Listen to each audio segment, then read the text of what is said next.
Okay, so for a kettlebell mud drag, you want your heaviest bell. You're then going to step back from it as if you're going to do a power swing with it. So you're back in your hinge position, your weight's in your heels, your chest is lifted. Holding onto your bell, pulling the front of it forwards so that the handle is connected to your arms.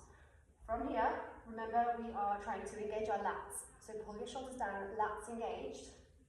And then the only thing that's going to move, we're going to drag this kettlebell back as if it's being dragged through mud, hence the name.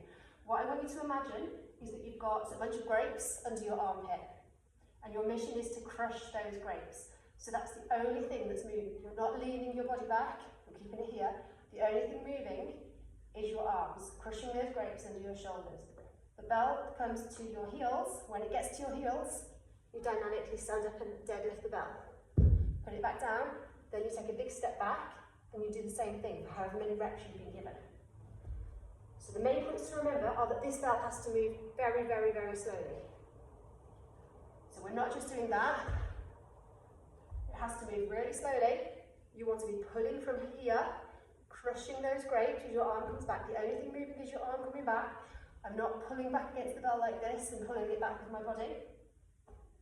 It's just from here.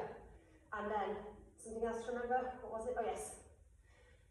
When it gets to the hardest part, which is as it gets close to you, the temptation will be to use your body and start pushing it into position. So you'll probably start going, oh, I'll just push here instead of pull. It's a pull for the whole way. So when you get to that hard position, which is about at toe level, here you want to start lifting your chest to make space to pull it back. This will be the hardest part. At this point here, you'll be a little bit shaky, ideally, and then that deadlift up has to be really dynamic and explosive.